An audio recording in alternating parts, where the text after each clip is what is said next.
మీనా వాళ్ళ అమ్మ కాల్ చేస్తుంది. లిఫ్ట్ చేసిన మీనాక్షి వాళ్ళ అమ్మ వెంటనే ఇంటికి వచ్చేసేయ్, నీకు చాలా ముఖ్యమైన విషయం చెప్పాలి అని అంటుంది. అప్పుడు మీరా చాలా టెన్షన్ పడుతూ, ఎవరికైనా ఏమైనా అనుకోని శ్రీకి ఇంకా లావణ్యకి ఇంటికి వెళ్తున్నాను, అమ్మ కాల్ చేసింది, ఏమైందో అంటూ అక్కడ నుంచి ఫాస్ట్గా బయలుదేరుతుంది. తీరా ఇంట్లోకి అడుగుపెట్టిన తర్వాత ఇంట్లో చాలా సంతోషంగా అందరూ నవ్వుతూనే ఉంటారు. ఏంటి అమ్మ, ఏమైంది, నీకు ఏదో అయ్యింది అన్నావు? కంగారులో నేను గబగబా ఇంటికి వచ్చేసాను. ఇంటికి వచ్చిన తర్వాత అందరూ ఇలా నవ్వుతున్నారు, ఏమైంది అని అడుగుతుంది. అప్పుడు మీనా వాళ్ళ అమ్మ మీనాక్షి అమ్మ స్వీట్ తీసుకువచ్చి మీనా నోట్లో పెడుతూ, నీకు పెళ్లి సెటిల్ అయింది తల్లి అంటూ షాక్ ఇస్తుంది. ఆ మాటలు విన్న మీనాకి పెద్ద బండ నెత్తి మీద పడ్డట్టు అయ్యింది. తెరిచిన నోటిని అలాగే ఉంచుతుంది. కొద్దిసేపటికి స్పృహలోకి వచ్చిన మీనా, నాకు పెళ్లి సెట్ చేయటం ఏమిటి మమ్మీ, అసలు ఏం మాట్లాడుతున్నావు నువ్వు అని అడుగుతుంది మీనా. అప్పుడు మీనాక్షి అమ్మ, మనం ఎప్పటి నుంచి అనుకుంటున్న సంబంధమే తల్లి. అబ్బాయి చాలా మంచివాడు, అందగాడు, చదువు కూడా అయిపోయింది. జస్ట్ ఈ రోజు ఆఫీస్కి వెళ్ళటం స్టార్ట్ చేశాడంట. ఇంకొన్ని రోజుల్లో ప్రెసిడెంట్ అయిపోతాడు అదే కంపెనీకి. వాళ్ళ నాన్నగారు మీ నాన్నతో ఈ రోజే మాట్లాడారు అంట. సో ఎప్పటి నుంచే అనుకుంటున్న సంబంధమే కాబట్టి ఫిక్స్ చేసేసాము తల్లి. అది కూడా ఓన్లీ 2 నెలలు, పెళ్లి డేట్ ఫిక్స్ కూడా అయ్యింది అని అంటుంది మీనాక్షి అమ్మ. మీరా దగ్గరికి వాళ్ళ అన్నయ్య వచ్చి, ఏంటే నోరు అలాగే తెరిచి ఉంచావు, ఏమైంది నీకు, సంతోషంగా లేదా అని అడుగుతాడు.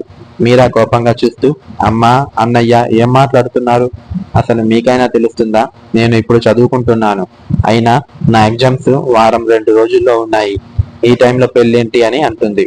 అప్పుడు అప్పుడు అజిత్ పెళ్లి 2 నెలల్లో, తర్వాత మీ ఎగ్జామ్స్ అప్పుడు ఏమీ లేదు అని అంటాడు అన్నయ్య. ఇప్పుడు మీ కుళ్ళు జోకులకి నవ్వే అంత మూడులో నేను అస్సలు లేను. ఏదో అయ్యింది అన్నట్టుగా ఫోన్ చేసి పెట్టేస్తే ఏమైందో అని ఉరుక్కుంటూ వచ్చాను.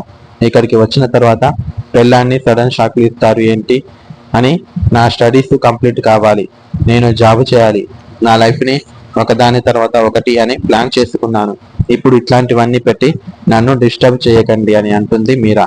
అప్పుడే లోపల నుంచి మీనా వాళ్ళ నాన్నగారు బయటకి వచ్చి, నువ్వు ప్లాన్ చేసుకునే వాడిని కరెక్ట్ గానే జరుగుతాయి తల్లి, కాకపోతే మధ్యలో పెళ్లిని ఒకటిని యాడ్ చేసుకో, ఆ తర్వాత కూడా నీ గోల్స్ అన్నిటినీ నెరవేర్చుకోవచ్చు అని అంటాడు. అప్పుడు మీరా వాళ్ళ నాన్న దగ్గరికి వెళ్ళి, నాన్న నేను చెప్పేది అది కాదు, ఆయన ఇప్పుడు అంత తొందరగా వచ్చిందని పెళ్లికి నాకు ఇంకా 22 సంవత్సరాలు కదా అని అంటుంది మీరా.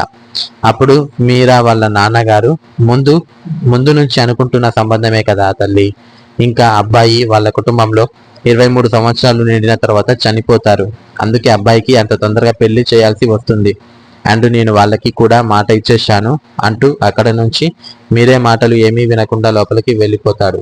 మీరా కాస్త కన్నీళ్లు పెట్టుకుంటూ అజిత్ ఇంకా వాళ్ళ అమ్మ మీనాక్షి దగ్గరకు వచ్చి, ఏంటమ్మా ఇది, అసలు ఒక మాట కూడా అడగలేదు, అన్ని డెసిషన్స్ మీరే తీసుకుంటున్నారు, కనీసం పెళ్లి ఇష్టమేనా కాదా అని కూడా చెప్పలేదు అంటూ బాధపడుతుంది.